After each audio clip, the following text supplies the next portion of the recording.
Spain is down to its final chance, a chance they must get right. Relentless ecological pressure, drought, wildfires, desertification, and invasive species has pushed the country into one of the worst environmental hotspots in Europe. They have no choice but to act, and act now. And they've chosen a creature weighing up to 800 kilograms, as large as 3 lions combined, the largest wild animal still remaining in all of Europe. But what exactly are they planning to do with it? Are they going to let it devour every invasive species? Use it to clean up the ecosystem? Or are they chasing an even bolder goal? Stop guessing, let's begin, and you'll see exactly what they're about to do next. Have you ever heard of the bison? They are the last giant creatures still surviving on this continent, standing about 1.8 meters tall at the shoulder hump and weighing up to 800 kilograms, as heavy as a small car, or roughly the size of 3 adult male lions combined. 10,000 years ago, these giants roamed everywhere, from Spain and Portugal across Central Europe, all the way to Scandinavia and the Caucasus Mountains, shaping the ancient grassland forests that are almost gone today. They stand taller and are more agile than the American bison, but despite their size, they are extremely shy. Yes, they're basically gentle giants with the heart of a rabbit. They avoid humans at all costs. Some individuals can even die from stress, not predators. And the more they ran from humans, the more humans became fascinated with these massive animals. At the end of World War I, German soldiers shot more than 600 of them in Poland. Many accounts say they were hunted purely for entertainment. Add to that the loss of the last wild bison in Poland's Białowieża forest in 1919, and the last one in Russia in 1927, Europe officially lost its bison. Completely. But through sheer luck, or because some had hidden deep in remote forests, scientists managed to find 54 surviving individuals worldwide and kept them in captivity. And from that moment, they decided the species had to be brought back. Since the 1950s, humans have been reintroducing bison into the wild. But they faced one challenge: choosing the right environment for them. And the place conservationists ultimately chose was Spain.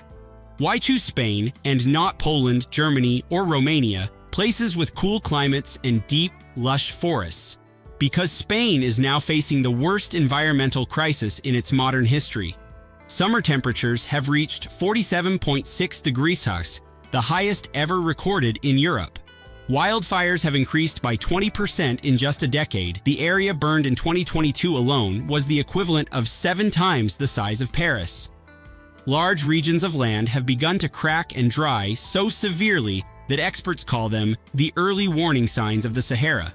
Provinces like Murcia and Andalusia have officially been classified by the EU as at high risk of desertification, on the same level as Morocco and Tunisia. And ironically, because of this harshness, Spain has become the perfect real-world laboratory. If bison can survive here, they can survive anywhere. Don't worry if you think the climate is too hot for bison. Spain once did have bison. Archaeologists have actually found them, but they were steppe bison, a species that went extinct 12,000 years ago. Which means what conservationists are trying to do today is essentially to revive an ecosystem that hasn't existed since the Stone Age. In Andalusia, a private reserve of nearly 1,000 hectares has been chosen as the starting point. But before that, the journey to bring these bison to Spain was anything but easy. Many experts even call it the longest migration of a large mammal herd in European conservation history. 18 individuals were selected out of the total 54, and each one had to undergo blood tests, heart rate monitoring, parasite screenings, and stress level assessments. A strict process no different from preparing an Olympic athlete. Each animal, weighing nearly 800 kilograms, as heavy as a small car, had to travel more than 3,000 kilometers in specialized transport trucks, crossing Poland, Germany, France, and finally entering southern Spain. Because bison are extremely sensitive to stress, even a sudden break can make them panic and injure themselves. There have even been cases where an individual died simply from being confined for too long. For that reason, the convoy had to move slowly and stop every few hours to check each animal. Luckily, either by good fortune or extreme caution, all 18 arrived safely. When they reached Andalusia, the release process was anything but simple. There was no open the gate and let them run out. The bison had to step out on their own in complete silence. No engine noise, no people standing nearby. One sudden movement, one unexpected sound, and a bison could startle and charge straight into a barrier. These are not African antelopes. If a bison loses its temper, no fence is strong enough to hold it. In the first few weeks, even the conservationists themselves were holding their breath. Every prediction was stacked against them. Average summer temperatures above 40 degrees, scarce water sources, and a landscape dry and cracked like the surface of Mars. Yet the first signs were truly astonishing. The bison tolerated the heat better than expected, sought shade, drank from tiny stream pockets that ecologists had to track hour by hour, and, most importantly, began forming a herd, an unmistakable behavior showing they were slowly accepting their new environment as their home.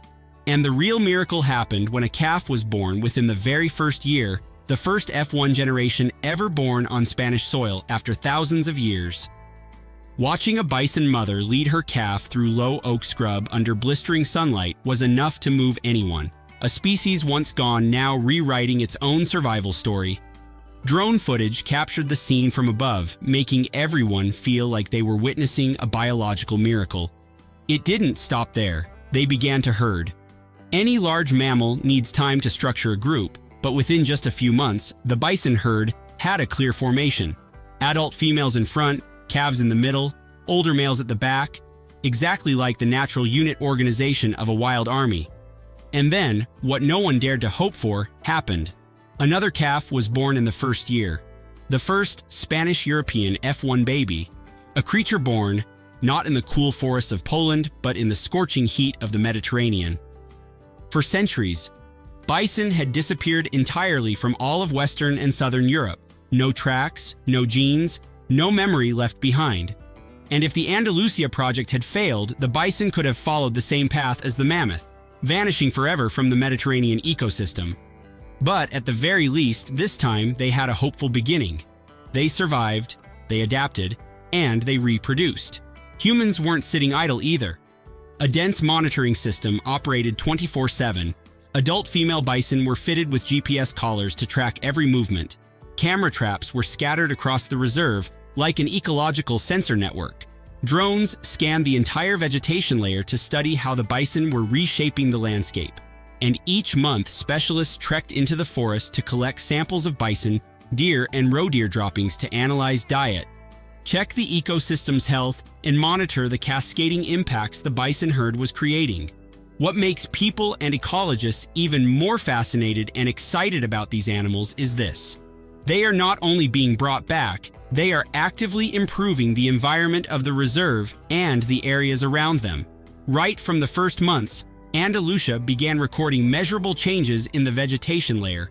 Bison eat an average of 25 to 35 kilograms of plants per day, and they almost exclusively target the most flammable shrubs such as Jara, Retama, and Romero, the very species that fuel large wildfires across Spain. Satellite and ground surveys after 18 months showed shrub density had dropped by 18–22%, with new natural openings appearing in oak forests that were previously too dense for light to reach the ground. This change boosted insect numbers by around 30%, especially pollinators, which had previously disappeared from the area due to the lack of low vegetation.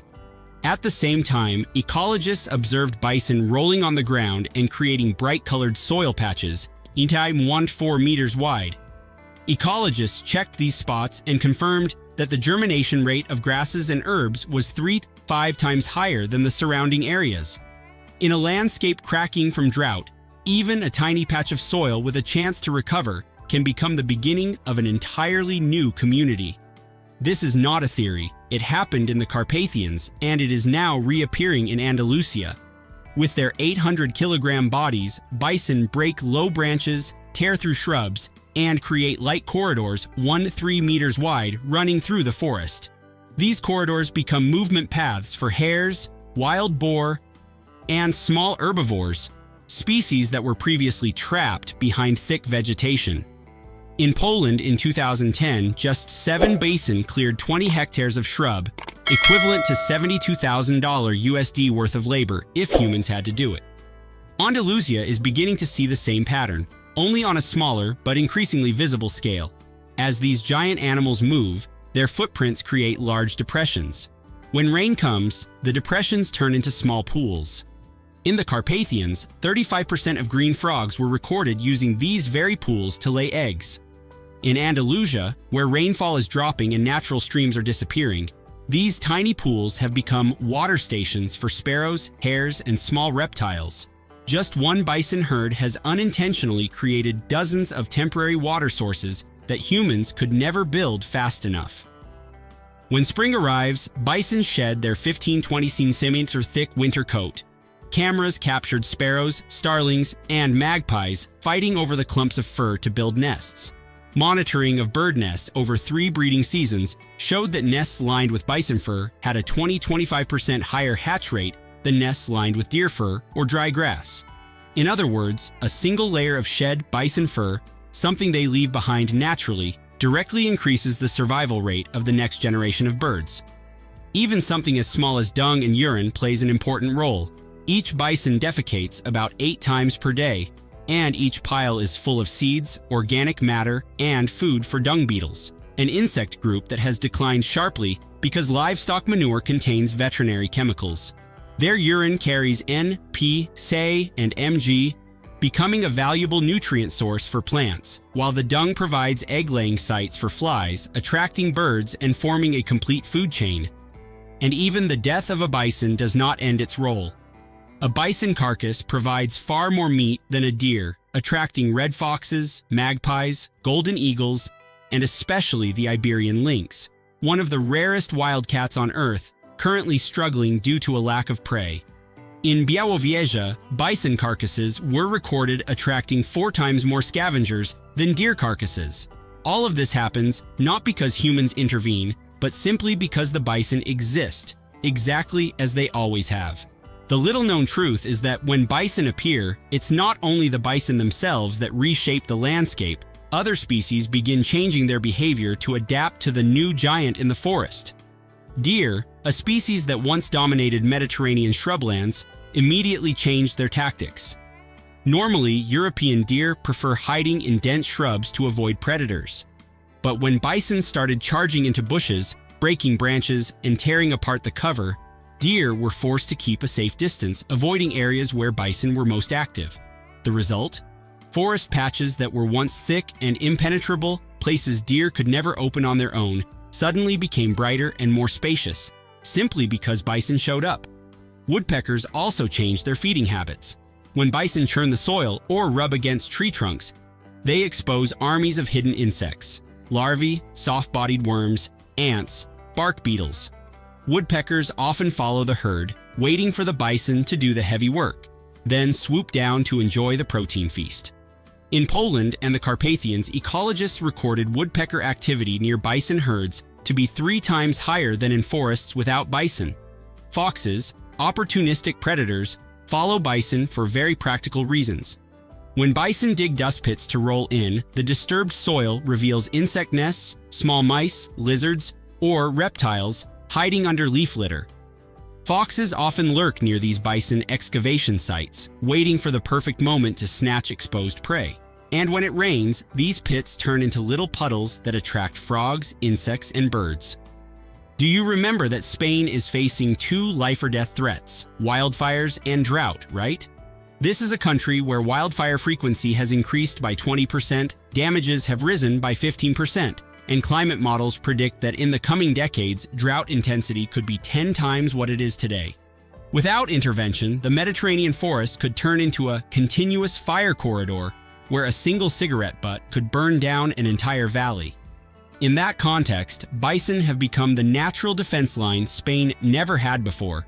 With a daily intake of 25-35 kilos of vegetation, they eat exactly the flammable shrub layer firefighters call the dry gasoline of Mediterranean forests. As bison move, they create alternating open patches within the vegetation, forming a mosaic landscape a pattern wildfire experts confirm can slow the natural spread of fire. Their hoof digging also aerates the soil, and after rain, areas with bison retain 8 to 12% more moisture, enough to reduce ignition speed during the dry season. It may sound small, but in wildfire dynamics, just a few percentage points of moisture can be the difference between a local burn and a national catastrophe. And then the question arises, if bison have this ability, why didn't they prevent wildfires in the past? The answer lies in climate data. During the Middle Ages, wildfires still occurred, but temperatures were 1.5 degrees lower, humidity was higher, and winds were much weaker than today. The two worst wildfire years in EU history, 2000 and 2022, both happened when Spain reached 47.6 degrees, the highest temperature ever recorded in Europe. This shows a simple truth. The natural conditions that once kept forests in balance no longer exist. Do you think that if this species were raised on a large scale around the world, the environment and nature would improve? Imagine if bison were reintroduced across Europe. Nature might recover far faster. But ironically, all of these ecological miracles are happening in a situation that is almost cut off from support. Even though bison are reducing wildfire risk, restoring soil, and bringing life back to every square meter of the Mediterranean forest, Spain does not provide a single euro of funding for the project. All 18 bison centers are forced to survive through ticket sales, international donations, and volunteers, with no national conservation budget and no long-term support. And it's not just a lack of funding. Spanish law places a massive barrier in front of the bison's future. Releasing bison into the wild is still considered illegal because the species is classified as private property, similar to cattle or horses, not a wildlife species. This means every bison must have a legal owner and can only be kept on private land or inside fenced areas. Then the story becomes even more tense as farmers speak up.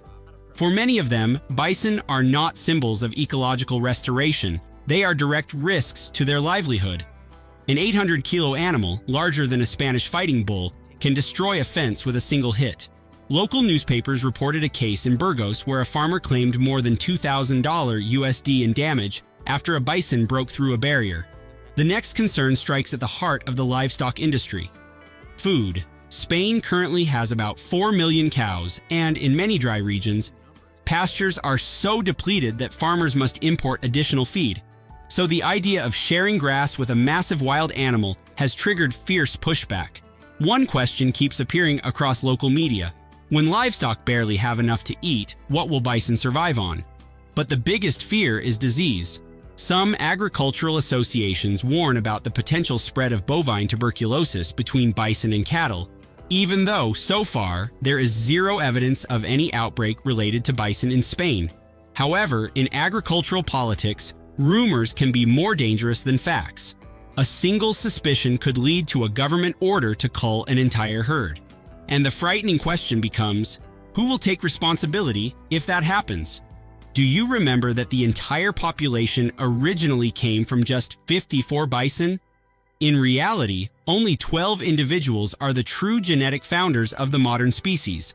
That means the entire animal, every bison alive today, is essentially copied from one of the narrowest gene pools in the history of any large mammal in Europe.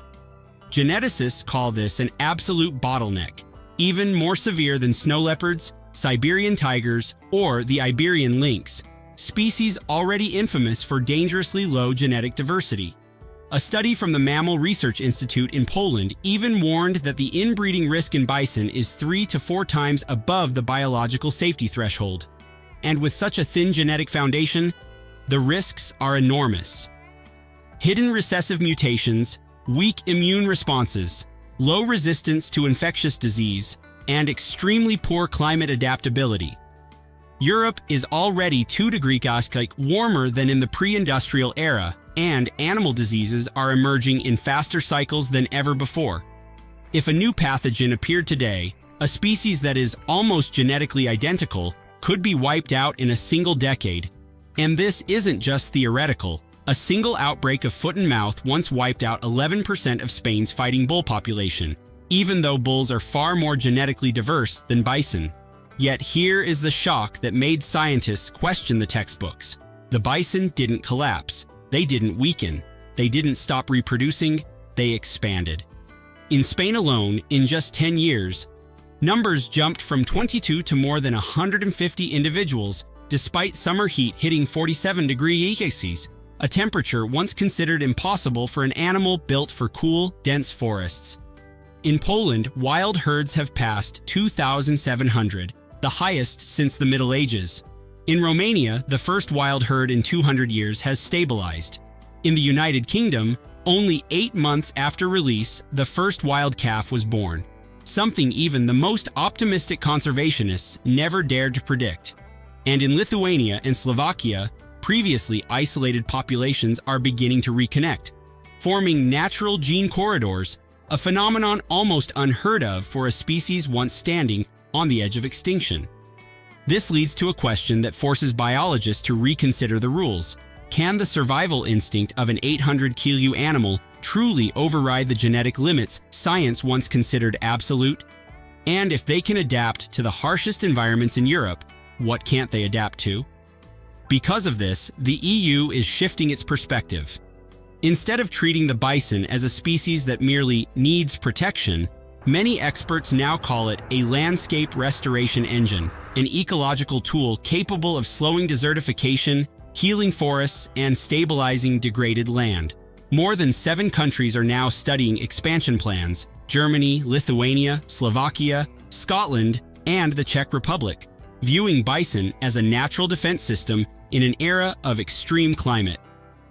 Some policy documents even propose adding bison to the European Ecological Restoration Strategy 2050, alongside beavers, wolves, and lynx, the 4 pillars that could reshape Europe's future landscapes. And this story doesn't unfold in isolation. The return of the bison in Spain is part of a much larger wave, the movement known as Rewilding, a push to restore nature to its original power after centuries of being trimmed, controlled, and weakened by humans. Across Europe, a quiet revolution is happening. Gray wolves have returned to Germany, France, the Netherlands, and Sweden. The Eurasian lynx has come back to Switzerland and Slovenia. Beavers are being reintroduced across the continent to hold water naturally and reduce flooding. But the most iconic example remains Yellowstone 1995, a case so dramatic it has become ecological legend. When wolves returned, elk numbers dropped, young trees regenerated, forests recovered, migratory birds appeared, beavers multiplied, dams formed, wetlands expanded, and even the rivers changed their course. One single species returned, and the entire landscape reshaped itself. A clear reminder that large animals don't simply live inside ecosystems, they design them, operate them, and repair them. Today, many ecologists believe that humans cannot save nature through technology alone. The real solution is giving back the role to the species that once kept the planet in balance. And in Spain, a country threatened by desertification, megafires, and collapsing water resources, that role does not belong to wolves or beavers or lynx. It belongs to the bison, the only creature large enough, strong enough, and ecologically skilled enough to stop the Sahara at the doorstep of the Mediterranean. What do you think? Is Spain doing the right thing? Or is this a risky gamble? Leave your comment below. And if you want to keep exploring these unbelievable stories of nature, don't forget to subscribe to the channel right now.